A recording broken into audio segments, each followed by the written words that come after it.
In a shocking new update, 50 Cent is expected to list every celebrity tied to Sean Diddy Combs in the upcoming case. He has a stack of documents that could reach the prosecutors very soon. The case against Diddy includes serious charges in New York. He is accused of sex trafficking and racketeering. These filings could rewrite how we remember his famous parties and business deals. The list of names covers stars from music, film, sports, and fashion. It includes household names who once flocked to his white parties. Will they have to answer questions under oath? 50 Cent says it is time to bring every detail into the light. He first raised these issues on social media, and now he's putting them on paper. We will see which stars appear in the evidence and what they know.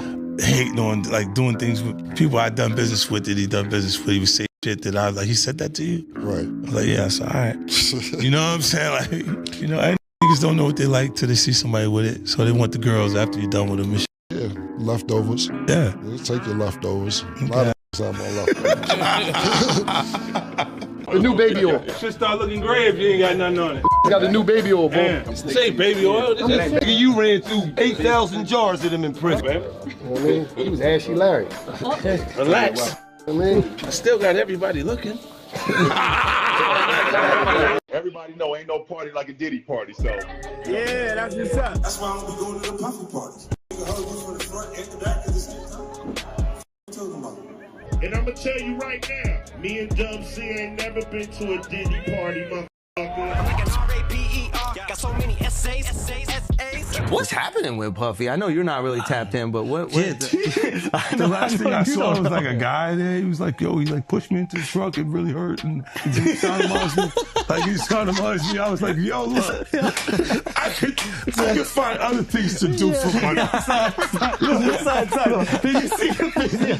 Find other things to do for money. But I'm not sure I can say that for money. Like somebody pushed me into a truck. How much is this guy trying to get? I don't know. Like, it's a simple suit situation, but it's like 20 mil, I can say it. You still have to black his face out. Yes. You still have to mimic his voice because he's like, but his damn. voice wasn't even that different. And a little deeper. I was like, almost like, no, that's you, young buck. Yo, I almost felt like it was him.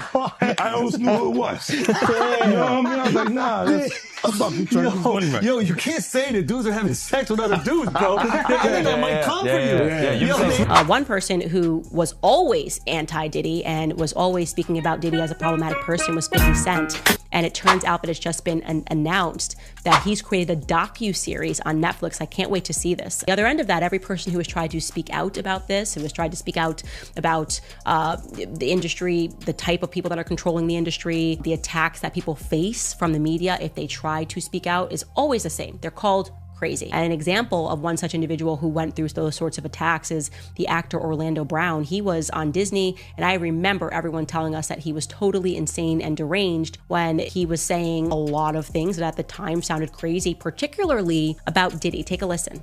The requirement is you gotta say no to Diddy. If it's new booty in the building, you know he's gonna get it. Don't take your girlfriend to a Diddy party. You can take the but he wants you. Diddy, to me, is the fall guy. We are still seeing a major... 50 Cent isn't new to calling out. Diddy calling out. Diddy, he's done it on social media. He's done it on stage now. He's defending those jabs. He says, look, it seems like I'm doing some extremely outrageous things, but I haven't. It's really me just saying what I've been saying for 10 years. He adds, now it's becoming more full-facing in the news with the Puffy stuff, but away from that, I'm like, yo, it's just my perspective because I stayed away from that stuff the entire time, because this is not my style. The first persons in entertainment to really call out people and kind of have that authority in that, to be able to call people out. I mean, which is pretty amazing. You're kind of, in some ways, draining the swamp of Hollywood. And, yeah, I don't have a support system. I don't have a support system of a peer group of artists that I require to do what I'm doing. I've had to be on my own from the beginning. So I don't necessarily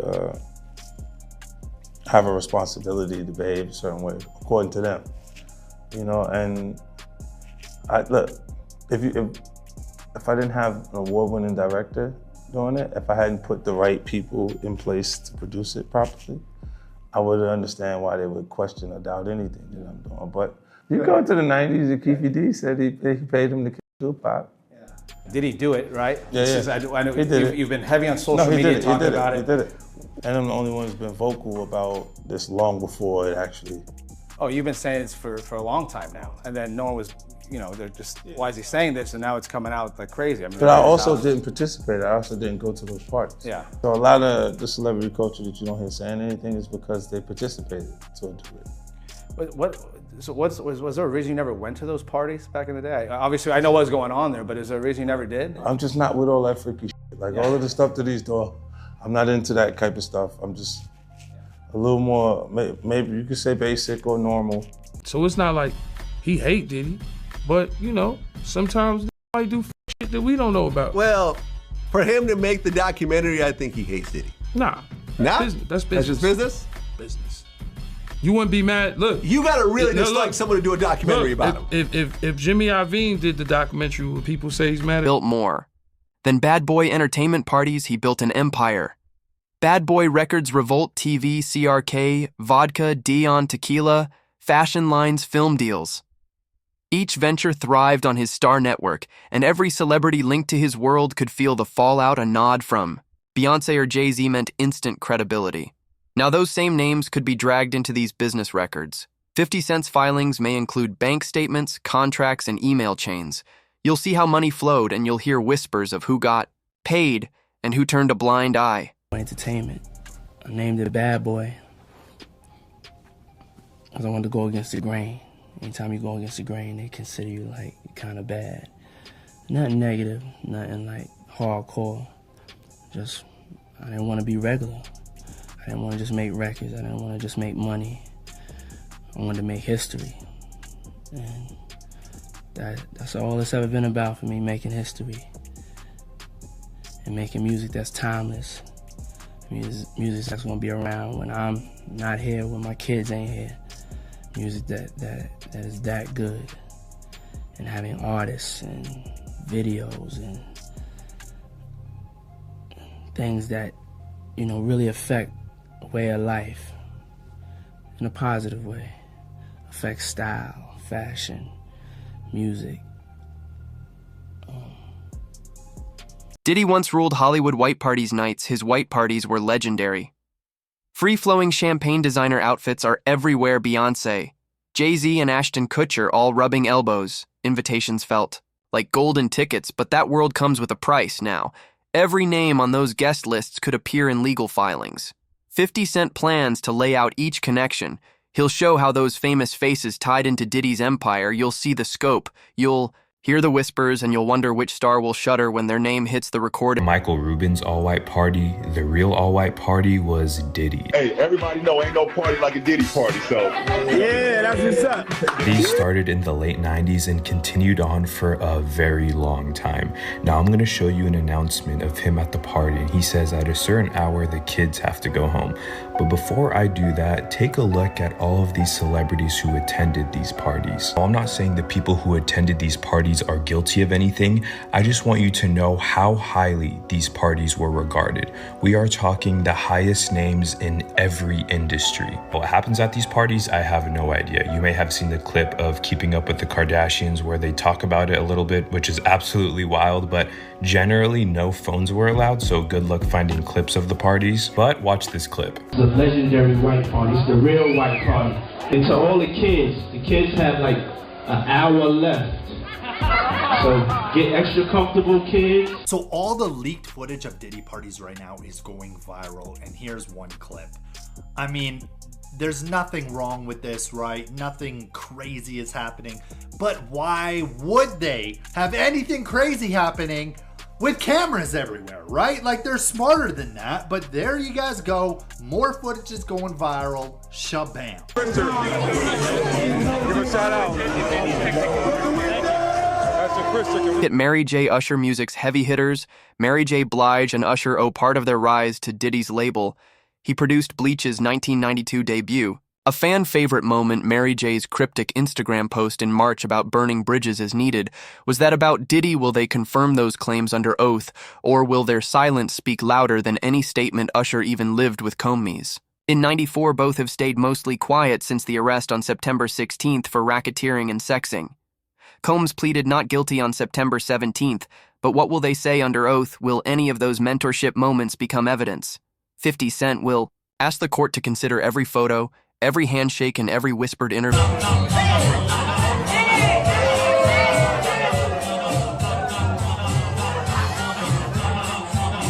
I met Puff, I was afraid of success, afraid to do anything that could put so much attention on me. And then when I met him, he was the complete opposite.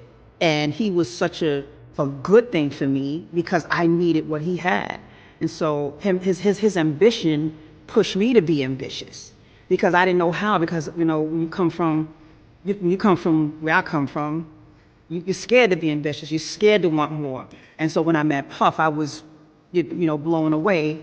But it took some years to grow into that and accepting someone that just was so excited about being seen and about having, you know, the lights on them and wanted it for you more than you wanted it for yourself.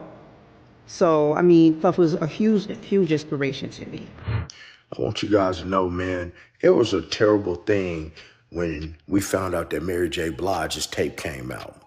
You know, I remember a time, man, when she was with KC from Jodeci, and they were, you know, on drugs, and KC used to put them hands on Mary J. Blige. So back in the day when her freak tape came out, Mary J. Blige even said herself, this was her rite of passage. Guys, I'm born and raised in Las Vegas, and I remember the day, man, she had a concert out here in Las Vegas, and she was so high, she was like, hey, how you doing tonight, Los Angeles? But we was in Las Vegas. But Mary J., as you remember, man, she wasn't the finest thing when she got on the scene. Her mouth kind of twisted off to the side. She wasn't the best looking thing. You know, they found her singing karaoke, some Anita Baker karaoke in the mall, and they dusted her up, polished her up, and Angie Stone started writing for her, and she became who she was. But she definitely was a part of these parties, and she has no regrets.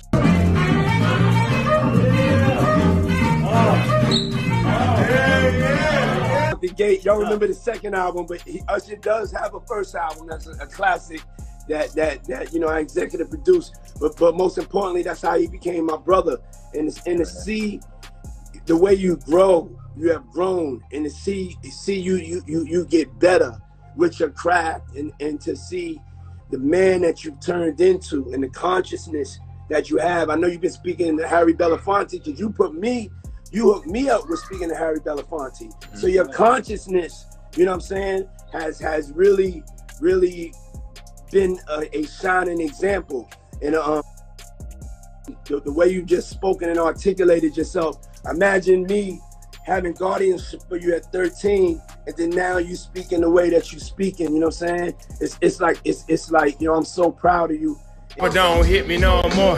Kick in the door, waving the 4-4. All you heard was Papa, don't hit me no more. Let's go. Kick in the door, waving the 4-4. Hey.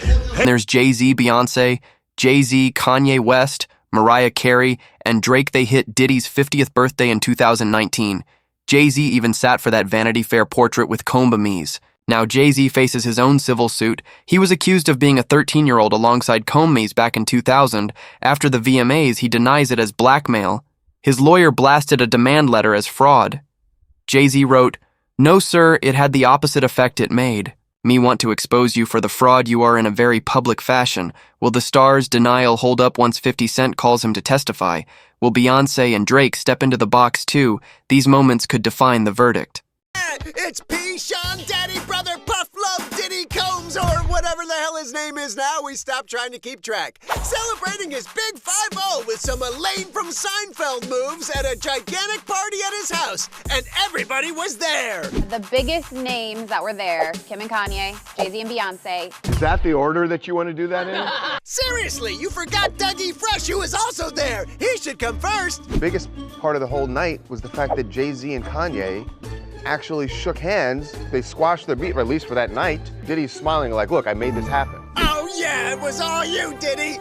Maybe a little help from all the CBD products and Ciroc alcohol that was floating around, but otherwise, all you. Who else was there? Who wasn't? Well, maybe not Steve Harvey, because Diddy was banging his daughter. But how about Cardi B and Offset, Kevin Hart, Kobe Bryant, and Post Malone?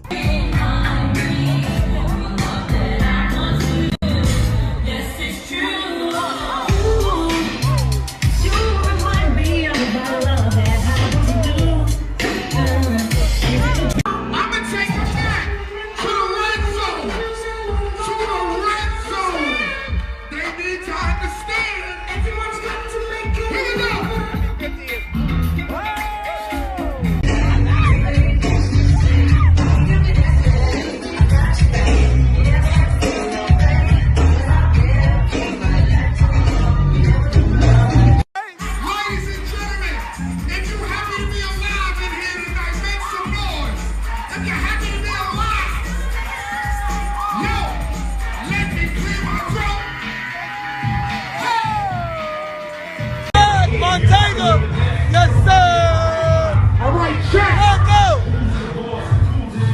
Legendary rapper Jay-Z is denying an allegation that he and Sean Diddy Combs raped a 13-year-old girl. Yeah, an anonymous accuser identified only as Jane Doe made the accusation in a civil lawsuit on Sunday.